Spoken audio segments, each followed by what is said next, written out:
오늘 우리에게 주시는 하나님의 말씀은 신약성경 마가복음 10장 13절에서 16절까지의 말씀, 신약성경 71쪽입니다. 마가복음 10장 13절 말씀 받들어 봉독해 올리겠습니다. 사람들이 예수께서 만져주심을 바라고 어린아이를 데리고 오매 제자들이 꾸짖건을 예수께서 보시고 노하시어 이르시되 어린아이들이 내게 오는 것을 용납하고 금하지 말라. 하나님의 나라가 이런 자의 것이니라. 내가 진실로 너희에게 이르노니 누구든지 하나님의 나라를 어린아이와 같이 받들지 않는 자는 결단코 그곳에 들어가지 못하리라 하시고 그 어린아이들을 안고 그들 위에 안수하시고 축복하시니라. 아멘.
아멘. 할렐루야.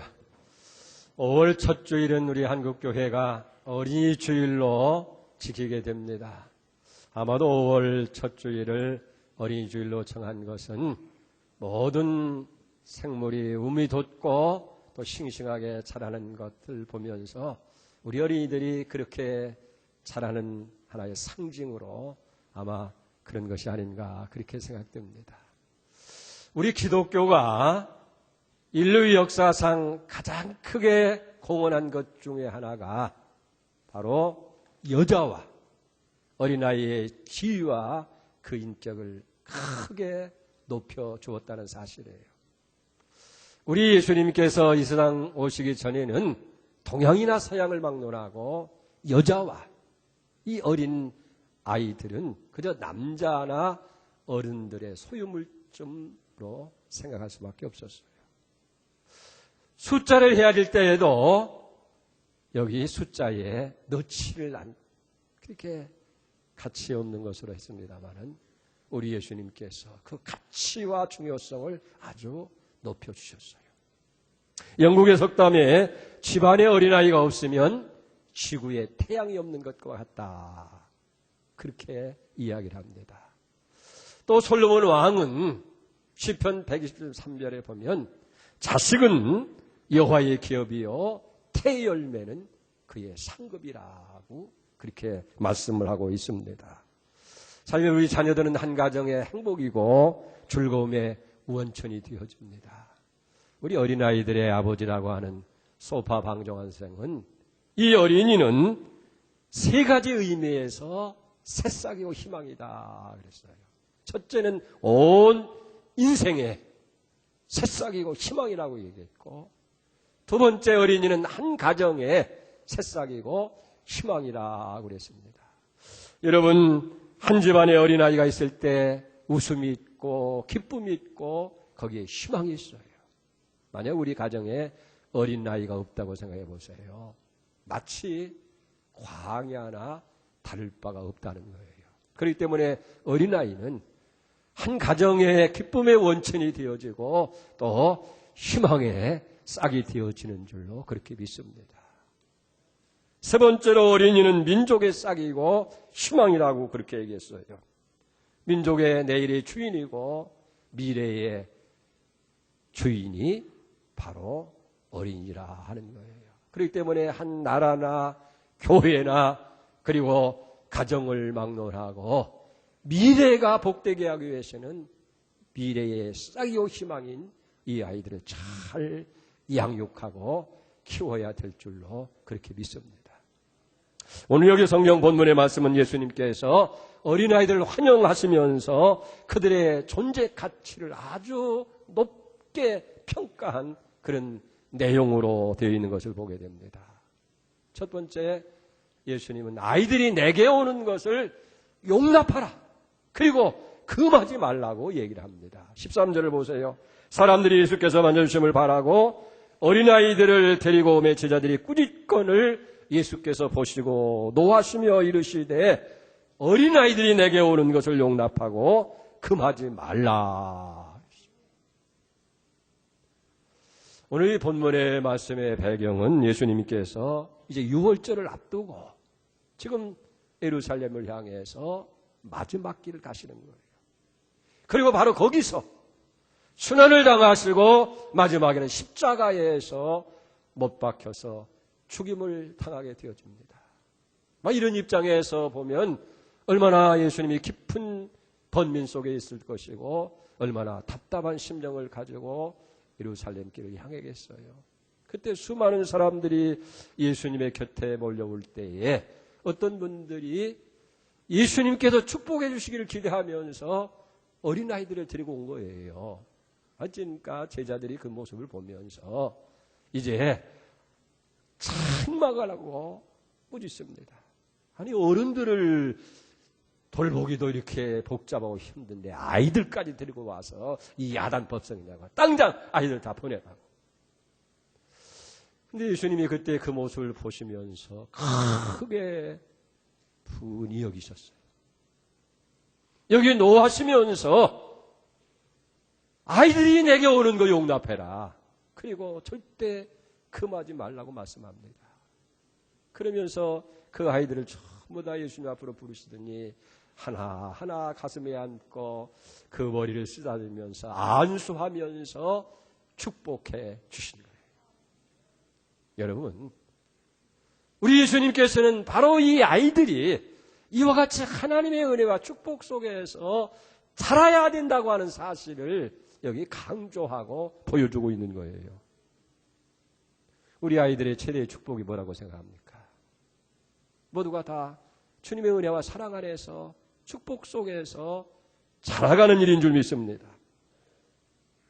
물론 우리 아이들이 좋은 학교에 다니고 많은 지식을 습득하고 살아가는 일 귀할 거예요. 그러나 그들이 아무리 많은 공부를 하고 배움이 있다 할지라도 예수 밖에 있다고 한다면 그건 불행한 일일 수밖에 없는 거예요. 그래서 우리 아이들이 예수님의 사랑 안에서 그의 바른 인생관을 갖고 바른 신앙관을 갖고 하늘나라의 주인공으로 살아갈 수 있도록 그렇게 도와줘야 될 줄 믿습니다. 여러분 그렇잖아요. 정말 자라나는 이 아이들에게 어른된 우리가 해야 할 일이 뭐냐는 얘기예요. 이 아이들로 하여금 예수님을 만나게 해야 돼요. 예수님을 알게 해야 돼요. 예수님을 배워야 돼요. 그리고 그 사랑과 은혜 속에서 주님 닮아가면서 거룩한 인격을 가지고 정말 하나님 나라의 주인공이 될 수 있도록 그렇게 돌봐주고 도와주는 것. 그것이 부모가 할 일이고 우리가 해야 할 일인 줄 믿습니다. 근데 가만히 보면 세상에 많은 부모들이 어떻습니까? 그저 우리 자녀들이 세상 학문을 배우고 세상의 지식과 기술 습득이 그게 전부인 것처럼 거기에 몰두를 합니다. 거기에 모든 걸 다 투자하고 매여서 살아가고 있다는 거예요. 필요한 일이에요. 잘하는 일이에요. 지식이 기술이 힘이고 그것이 그 인생을 아름답게 만들 수 있는 것은 사실입니다만 중요한 것은 그것을 뒷받침할 수 있는 신앙 인격이 있어야 된다는 얘기예요. 그게 없다고 한다면 자신뿐만 아니라 그 사람이 영향력이 더 크면 클수록 더 많은 불행을 가져올 수밖에 없다고 하는 사실이에요. 여러분 공부 다 잘한다고 해서 지식을 많이 습득한다고 해서 다 위대해지는 것도 아니고 다 성공하는 것도 아니고 다 출세하는 것도 아니라는 거예요. 어떤 분은 그런 얘기합니다. 인생의 성공이라고 하는 것은 성적에 있는 것이 아니라 정신력에 있다. 그럽니다. 사랑하는 여러분, 그렇기 때문에 우리 아이들로 하여금 하나님을 알아야 돼요. 그분이 누구시고 그분이 얼마나 전능하신 분이시고 인간의 생사 화복을 주장하시고 역사를 주장하시는 분이 하나님이라는 걸 알아야 돼요. 그리고 하나님을 알아야 내가 누구고 인생이 무엇인지를 아는 거예요. 그래서 하나님께서 원하시는 것이 무엇이고 내가 이 땅에 존재하고 살아야 할 목적이 무엇이고 이걸 바로 알게 되어지면 달라지는 거예요. 인생이 달라지는 거예요. 여러분 보세요. 우리가 이 아이들이 책상 안에 오래 앉아있다고 해서 다 해결되는 것이 아니에요. 하나 앞에 나와서 말씀을 드려야 됩니다. 그리고 성령께서 그 마음을 주장하시도록 하나님께 맡겨야 돼요. 그렇게 되어질 때에 정신력이 살아나는 거예요. 눈동자가 빛이 납니다. 그리고 희망의 사람이 되어지는 거예요. 여러분 그렇잖아요. 이 아이들은 수용성이 참 강해요. 그리고 신뢰성이 깊어요. 그렇기 때문에 자꾸 말씀을 들으면요 믿음이 생기는 거예요. 그전에 김남준 목사님 와서도 그러잖아요. 당신이 414 그걸 하게 된 동기가 여러 번 북한을 방문하게 될 텐데 아니 망해도 벌써 망해야 할 이 나라가 왜 이렇게 견고하게 세워지는가. 그 생각해 보니까 발견한 게 뭐냐면 아주 어렸서부터 이 주체 사상 김일성이가 어버이고 김일성이가 먹이고 다 하는 것으로 그렇게 교육을 시키니까 완전히 그렇게 쇠뇌되어져서 장성에서도 김일성 어버이 우리를 함께 하신다고 그렇게 얘기를 하고 그린다는 거예요. 여러분 거짓을 가지고 이렇게 하는데 우리는 살아계신 하나님을 이 아이들이 바로 알게 가르쳐야 된다는 얘기예요. 그럴 때에 믿음이 생기는 거예요. 그리고 믿음으로 살아갈 때에 하나님의 축복이 있습니다. 무슨 일이든 형통하는 그런 역사가 있게 될 줄 믿습니다. 언젠가도 말씀드렸습니다만 지금도 제 뇌리에 생생하게 들려지는 한도 권사님의 호소가 있습니다. 목사님, 나는 자식 교육에 실패한 사람입니다. 그저 공부만 잘하면, 학교 수업만 열심히 받으면 모든 것이 다 잘 되는 것으로 알았다는 거예요. 그래서 공부하는 일이라고 하면 최선을 다해서 모든 걸 다 지원했다는 거예요. 교회 한두 번 빠지는 것, 믿음 생활 덜 하는 것, 그거 문제가 아니고 열심히 학원에 나가고 공부만 해서 성적으로 올라가고 좋은 학교 가면 그것이 전부인 줄로 그렇게 알았다는 거예요. 그게 최선을 다해서 합니다. 그래서 그 당시 소위 KC라고 하는 한국의 최고의 명문인 경기대학을 나오고 서울대학을 나왔어요. 이 과학자가 되고 의사가 됩니다.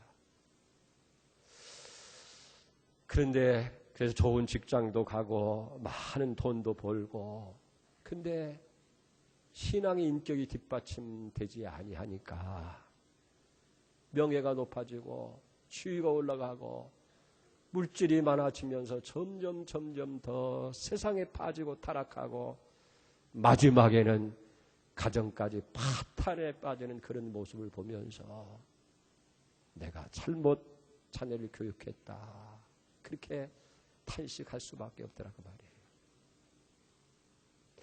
여러분, 유대 사람들, 한국 사람들처럼 그렇게 공부시킵니까?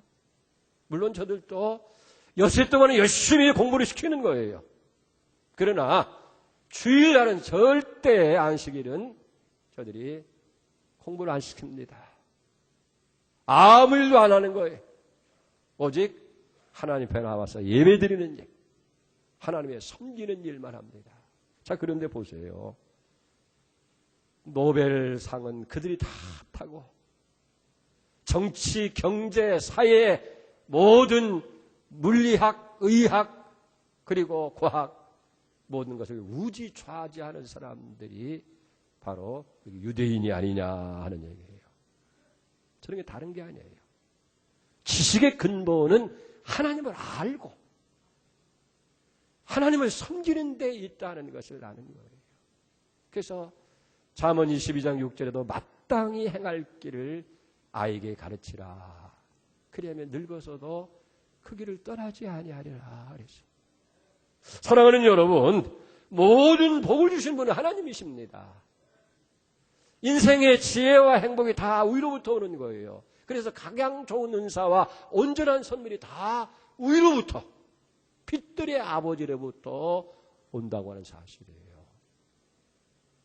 그래서 마음을 다하고 뜻을 다하고 힘을 다해서 하나님을 사랑하고 그 명령을 지키는 것이 인생의 본분으로 가르치니까 어려서부터 하나님을 유일한 하나님으로 섬깁니다. 모든 복이 하나님께로부터 온 걸 압니다. 그래서 최선을 다해서 하나님을 섬깁니다.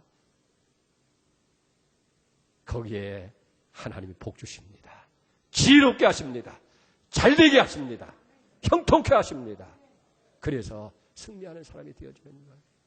그렇기 때문에 예수님께서는 아이들을 내게 오는 걸 용납하라는 거예요. 다시 말하면 이 말은 그저 부정적으로 금하지 말고 오는 것이 아니고 더 적극적으로 아이들을 오게 하셔서 하나님을 바로 섬기는 믿음의 사람으로 만들고 하나님의 축복 안에서 살아가도록 만들어야 된다. 그걸 말씀하시는 줄 믿습니다. 두 번째로 예수님은 어린아이들이 하나님 나라의 주인공이라는 거예요. 14절에 보세요. 예수께서 보시고 노하여 이르시되 어린아이들이 내게 오는 것을 용납하고 금하지 말라. 하나님 나라가 이런 자의 것이니라. 내가 진실로 너희에게 이르노니 누구든지 하나님 나라를 어린아이와 같이 받들지 않으면 결단코 그곳에 들어가지 아니하리라. 이 어린아이들에 대한 전혀 새로운 평가를 여기 내리고 있는 거예요. 이 어린아이 미래의 가능성을 보십니다. 지금은 왜소하고 보잘것없고 무가치한 것, 철딱성이 없는 그런 아이처럼 보일지 모르지만은 이들이 장래에 다 자라서 훌륭한 목회자가 되고 세계적인 지도자가 될 수도 있는 것이고 위대한 정치인이 될 수 있는 것이고 용감한 군인도 될 수 있는 것이고 충성스러운 장로님이나 집사님도 될 수 있는 것이고 훌륭한 교사들도 될 수가 있다는 거예요. 그렇기 때문에 어린아이들을 무시한다든지 소홀히 여긴다든지 하찮게 여겨서는 안 된다는 거예요.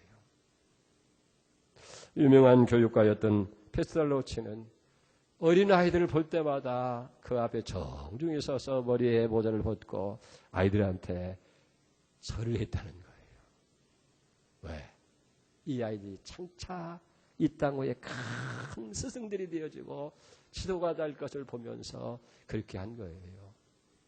오늘 여기 예수님께서 어린아이들을 이렇게 데려다가 한 사람 한 사람 안으시고 안수하시고 축복해 주는데 그 중에 나중에 안디옥 교회 감독인 이그나티우스라고 하는 유명한 사람이 그 중에 있었다 하는 거예요.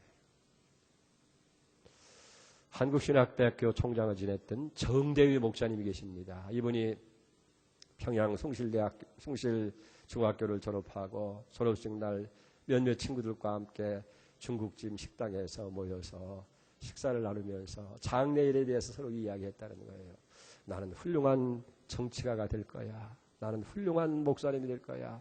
나는 훌륭한 교사가 될 거야. 서로 얘기를 다 주고받으면서 이야기를 합니다. 그때 마침 민족의 위대한 지도자였던 토산 안창호 선생이 거기 식사하러 들어갔다가 옆에서 이야기하는 그 아이들의 이야기를 귀담아 들은 거예요.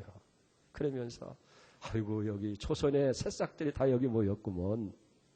그러면서 그 중에서 제일 왜소하고 키가 작은 이 정대위 소년의 손을 잡으면서 목사님! 앞으로 훌륭한 목사님이 되세요. 그렇게 이야기를 했다는 거예요. 그랬더니 정대위 소년이 민족의 지도자고 존경하는 귀한 안창호 선생께서 자기를 목사님을 불러주셨어요. 그리고 훌륭한 목사님이 되라고 칭찬도 해주신 거예요. 그래서 나는 꼭 그런 목사님이 돼야 되겠다. 열심히 공부를 하고 열심히 믿음 생활하고 그래서 정말 그분이 훌륭한 목회자가 된 거예요. 훌륭한 교육자가 됩니다. 그래서 나중에 그분이 건국대학교 총장을 지내시게 되고 한국신학대학 총장이 되어지고 교회, 한국교회의 훌륭한 그런 목회자로 하나님의 종으로 쓰임받게 되어진 줄 믿습니다. 여러분, 우리 어린이 하나하나가 장차 교회와 인류 역사의 주인공이 된다고 한 사실을 우리는 기억해야 돼요. 화가 밀레라고 하는 사람을 알죠. 만종 그림을 그려서 참 유명하잖아요. 모르는 사람이 없을 거예요. 그 그림 속에서 세 가지 신성을 발견합니다. 가정의 신성, 그리고 종교의 신성, 더 나아가서는 노동 가치의 신성을 발견하게 되는 거예요. 그러니까 하루에 부부가 일과를 다 마치고 멀리 교회의 종소리가 은혜를 울려오는 그 소리를 들으면서 하나님 앞에 두 손 모아서 하루의 일과에 대해서 감사하는 그런 기도. 그런 모습을 부모님을 통해서 어려서부터 보고 자랐다는 거예요. 나중에 이제 이 밀레가 그 어려서부터 보았던 그것이 그 마음속에 내재되어 있다가 자기가 화가 된 다음에 그걸 그림으로 그린 거예요.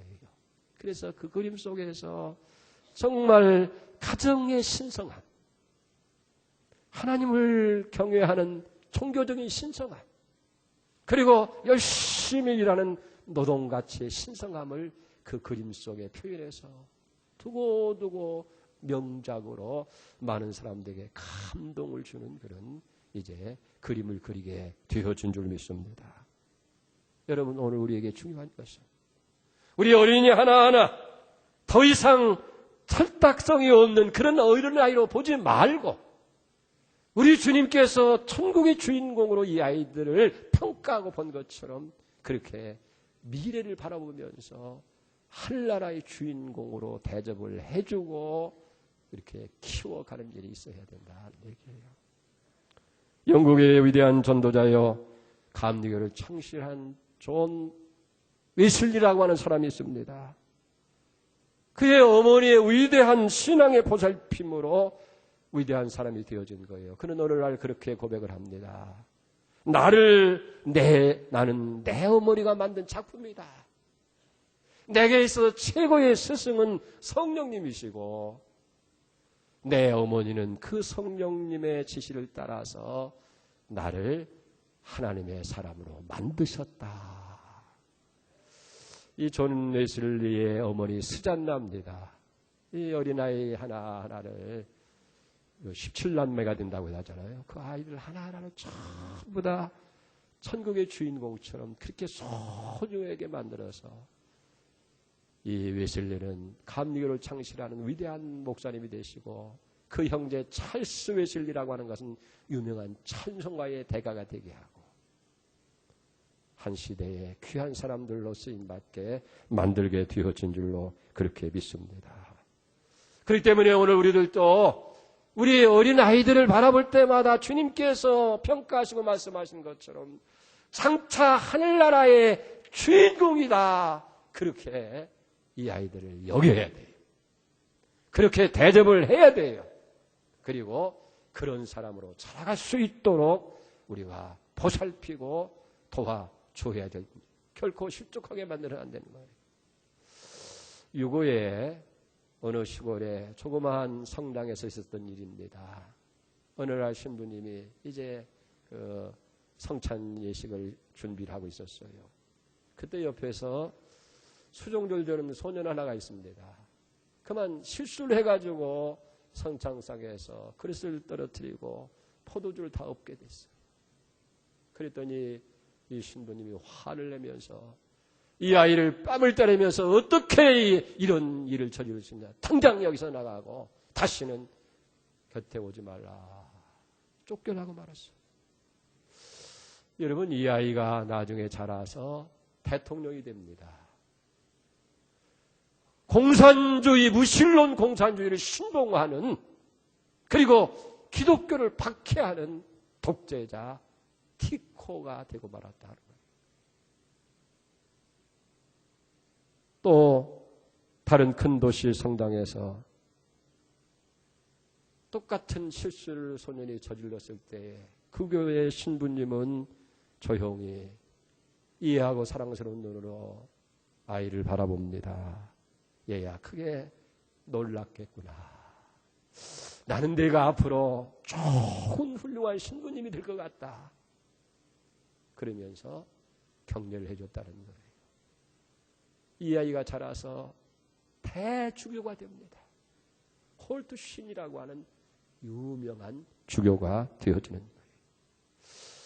어린아이 하나를 귀하게 여기고 그에게 던진 말 한마디, 그에게 행한 손짓 하나가 위대한 하나님의 사람이 되느냐 아니냐를 결정하는 중요한 계기가 된 것을 우리가 보게 되어집니다. 오늘 주님은 아이들을 내게 오는 것을 용납하라. 금하지 말라는 거예요. 그리고 천국의 주인공이 이 아이들이 천국의 주인공이라고 얘기를 합니다. 오늘 한 가정이나 교회나 민족이나 인류의 미래가 어린아이에 있어요. 어떤 분은 그런 얘기입니다. 이 어린이주의 됐는데 설교를 어디다 두고 설교를 해야 되느냐는 얘기예요. 어린아이들을 두고 하라는 게 어린아이는 없고 젊은 이제 부모들을 보니까 젊은 사람 없고 다 노인들만 모여있는데, 사랑하는 여러분, 그런 날에 오기 전에 우리가 정말 어린아이 하나를 소중히 여겨서 교회로 어린아이들을 가득 채우고 이 아이들을 통해서 하늘나라를 이 땅에 만들어가는 그런 축복이 여러분에 다 있기를 주님을 축원을 드립니다. 하나님 아버지, 우리 주님께서 어린아이들을 용납하고 금하지 말라고 말씀하시면서 천국이 이런 자의 것이다. 주여 말씀하십니다.